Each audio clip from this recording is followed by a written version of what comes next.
Thank you, Mr. Speaker, sir. And from the onset, I want also to join you to welcome a number of guests. I've seen today the Senate has a lot of guests, from students to visiting delegations.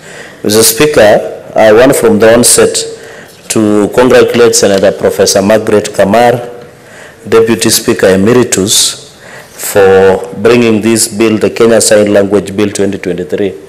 Mr. Speaker, I was asking myself, is it possible to have what we call the special needs bill, so that we put everybody, the deaf, the blind, the mute, so that we don't need to do per legislation, Mr. Speaker.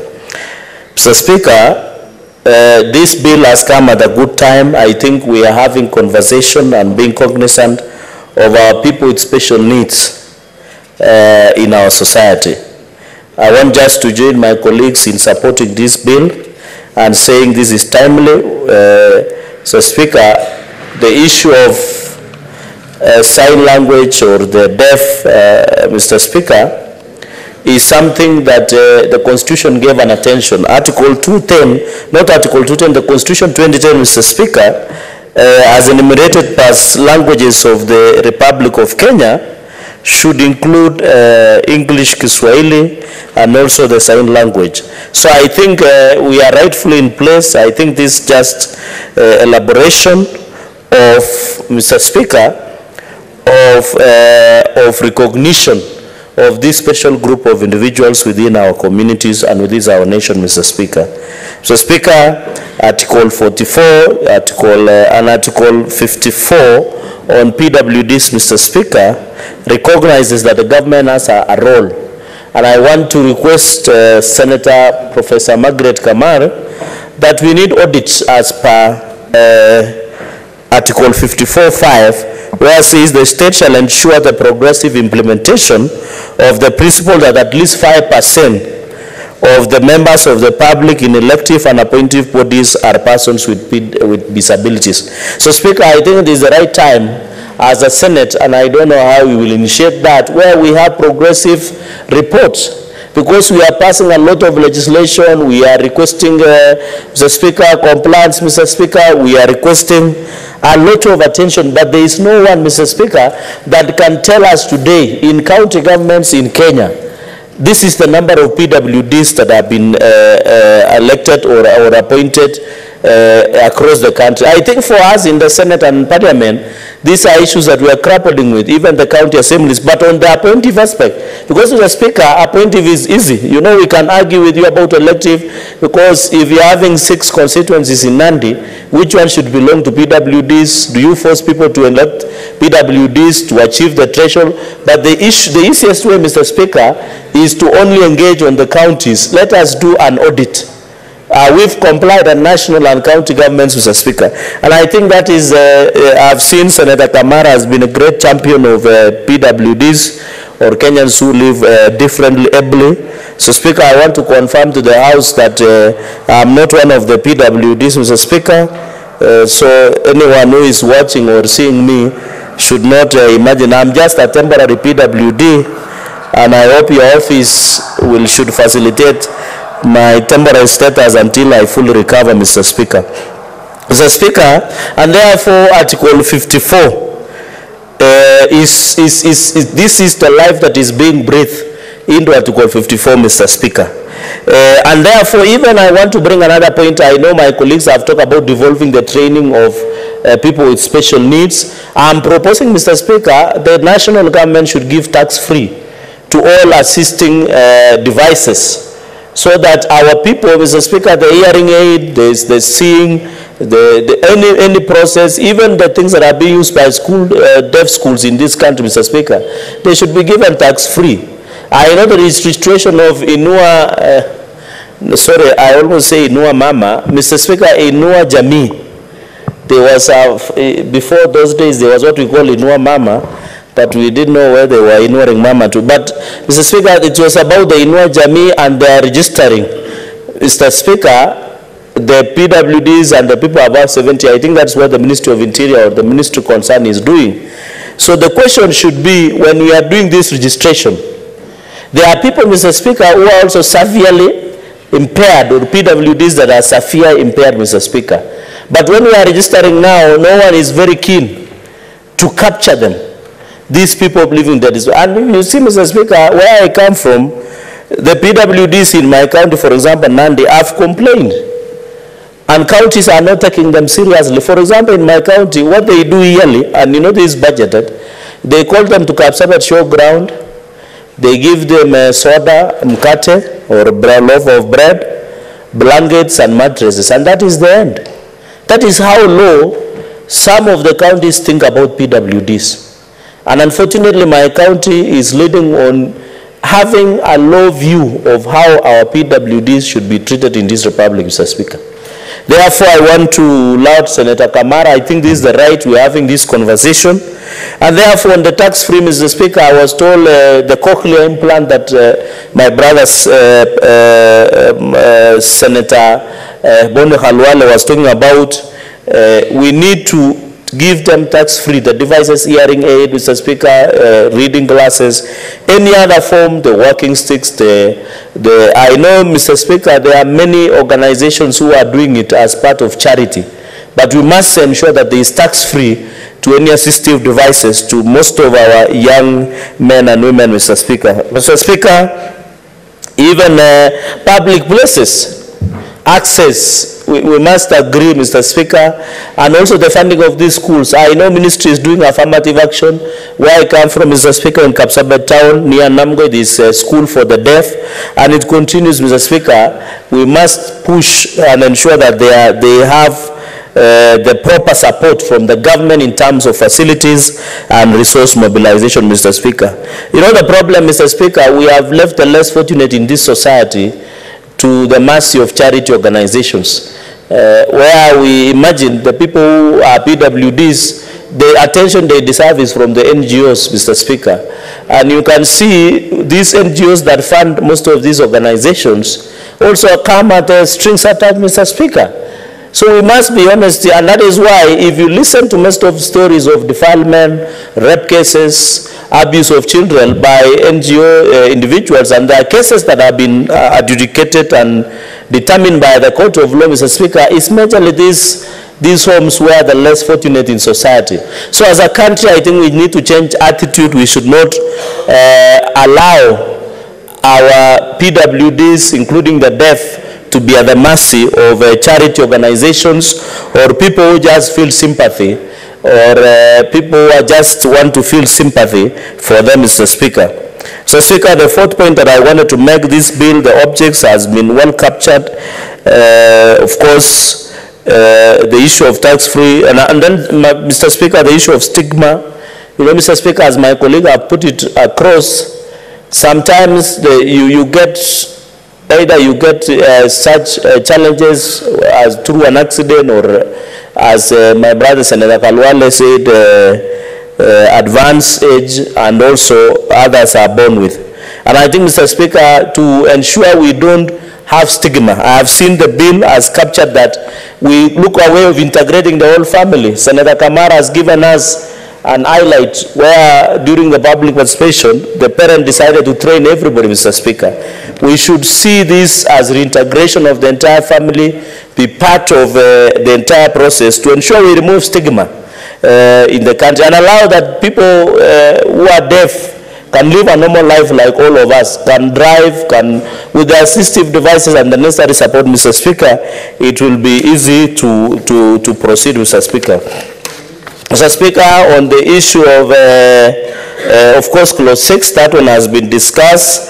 And then I wanted to just add a comment on the issue of process of recognition. Mr. Speaker, we must ensure that I heard about the interpreter, so I don't know, whenever nowadays, Mr. Speaker, when you watch news, when we are in our meetings, you see an interpreter.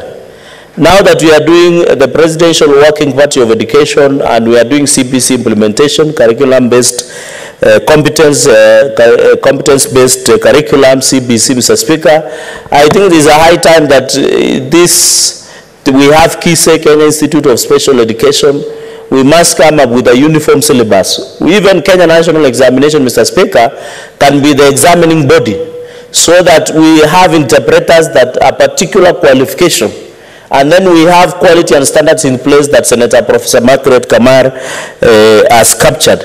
And of course, Senator Kamar, being a former Minister of Higher Education and Minister of Education before, in her earlier life, it is important that we come and ensure, as the CBC is being rolled out, we ensure such new areas, frontiers in syllabus, especially on interpreters, Mr. Speaker, have an opportunity in place. And I think it is also a challenge to all of us, Mr. Speaker. Let us learn sign language as part of life skills, just like first aid, because you never know where you will be. And Mr. Speaker, we want in future to even have senators, members of parliament, governors, even president, who are either people who are differently blessed, Mr. Speaker. And I know we have a number of colleagues, the co-sponsor, Senator Christo Lasike, Senator Mbugua Mungai, who is the vice chair of the Labour Committee. So, Speaker, it means that you can still be a leader in this country despite that. Mr. Speaker, on recognition by the judiciary, I don't know, because they said the judicial officer shall make a determination. So if we have a structured process of approval of interpreters, Mr. Speaker, it will be even easy, like some of us, when we appear to court, the magistrate,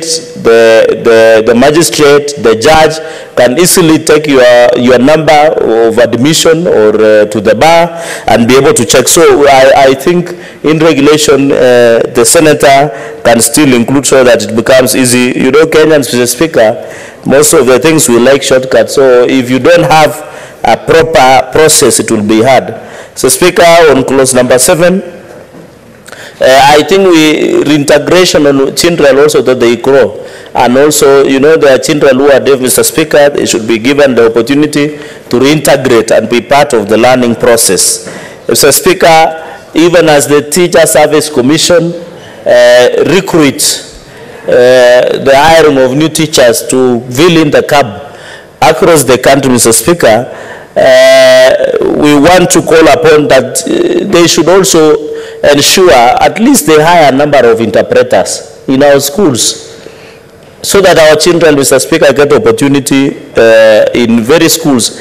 I pray one day, Mr. Speaker, you walk to a classroom like here in Starehe Boys Center or Buruburu Girls, and you get a deaf student sitting in classroom because there is an interpreter that has been hired by TSC, Mr. Speaker. Over the weekend, Mr. Speaker, I was in Kericho, Ainamo constituency, where we were burying the first national chairman, Stanley Mutahi. And teachers were raising a lot of issues, Mr. Speaker. And I think one of the issues that should be captured is to look at special needs teachers being part where they had that discussion, Mr. Speaker, in Kericho County on Saturday. And the issue of the localization, Mr. Speaker, is still rearing its ugly head. Mr. Speaker, as government, as the ruling party, we came with a platform of abolishment of delocalization. That is very sad that some individuals in TSC here in Nairobi still find it wise to still delocalize teachers, Mr. Speaker. You delocalize a teacher from Bomet or Nandi all the way to your county, Kilifi. They are at 58 years old. They have hypertension, Mr. Speaker, or diabetic. They are old, Mr. Speaker. They are looking at the retirement. I think the best that we can do as a country, let us give them the freedom of choice. Because even in northern Kenya, Mr. Speaker, because of insecurity, I've seen teachers, Mr. Speaker, demonstrating at TSC headquarters. I think from northern Kenya, Mr. Speaker, there must be affirmative action on how they can get the native teachers in that region to avoid our sons and daughters, Mr. Speaker, the risk of insecurity in the country. And I think Senator Professor Kithure Kindiki should be seized of the matter, Mr. Speaker. I think as a country, I'm not saying we should be cowards and run away from areas like Northern and Lamu, but as the government pushes to ensure these terrorists are being fought, Mr. Speaker, because terrorists are cowards. They don't agree to face anybody. What they do is they set bombs and IEDs and just run away. But they do. So to Mr. Speaker, I've gotten a lot of complaints and appeal from these teachers who are in Northern Kenya. I know the children of Northern Kenya, Mr. Speaker, deserve to be taught. They deserve quality and affordable education. But as a country, we must be realistic to the facts. I think the long-term solution is trying and having affirmative action in Northern Kenya to have the natives and from that region being part of the hiring by Teacher Service Commission, so that, Mr. Speaker, we can be able to resolve. So I want to confirm to the teachers that we were in Kericho over the weekend that on the aspect of delocalization, we shall not relent. Our position is crystal clear. Delocalization was abolished and it should be abolished. Let teachers work where they find it comfortable. It is not a business of government to create crises in families and encourage Kiptindinyas of this world, Mr. Speaker, to infiltrate into the family unit, which is the basic of society of this country, Mr. Speaker. And even, Mr. Speaker, as we discussed about education, you saw the Supreme Court ruling on LGBTQ, Mr. Speaker. And I saw a delegation from Uganda, which you have hosted ably, is we want to thank President Yoweri Kaguta Museveni, and we wish him long life.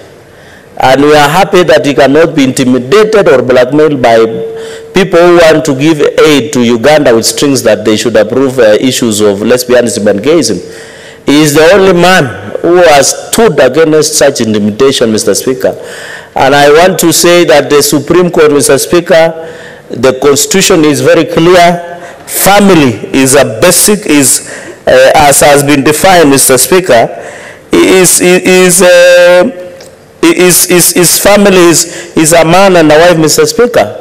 And I want to warn, Mr. Speaker, the Kenya Institute of Curriculum Development. I have seen some books where they define a family, a man and a woman and children. They define a man with children, a woman with children, which are single families. But they go ahead and put a man and children. Then they go ahead and put a woman and children, Mr. Speaker. We should not allow Kenya Institute of the Curriculum to bring respectfully bad manners into our society. The day, Mr. Speaker, and I want to paraphrase what Yoweri Kaguta Museveni said, the day a man will give us a child, then we shall agree with this Western importation of nonsense, Mr. Speaker. Mr. Speaker, finally, is to support that we need a regulation. And of course, I agree with Senator Kamar that we need a biodata and have in place, Mr. Speaker, the register for easy confirmation. And then finally, Mr. Speaker, I've seen the senator. I didn't know he has not placed us anywhere as Parliament and as a Senate, Mr. Speaker. Because what we need is, I can see, to persons with this shall in consultation with most representative registered. Mr. Speaker, where I have seen in all closest Senator Kamar through the Speaker, you have insisted only on you have not given us the role of Parliament, Mr. Speaker. We need to know the role of the Senate and Parliament in this process going into the future. And I know Senator Okia Okoitio Mtata Andrew is in court because of such matters. So we are, Mr. Speaker, we are slowly legislating ourselves out of business. Let me use out of business. We are slowly legislating ourselves out of our role as envisaged under Article 96. So we don't want to be relying at the mercy and charity of Senator Okoitio Okia Mtata Andrew to go to court to try and create our own space. This is the right time where we can create our own space, Mr. Speaker. Mr. Speaker, I don't know why the Senator of Mombasa is heckling. I know he has missed Maandamano, but he hopes that what happens in Bomas collapses. Mr. Speaker, what I'm just saying is that let us legislate ourselves into our work that we give ourselves, so that we don't go to court. I know Minority Leader was present, Senator Faki was there. We don't need to be every day. We force you, Mr. Speaker, to march from here, and I know you are physically fit. We had to march from the Senate gate all the way to Milimani because we were just fighting over what we should be doing. And I know at that time Senator Otsosi were enjoying himself in the National Assembly. With those many remarks, Mr. Speaker, allow me to second, not to second, to support and say all the best and congratulations.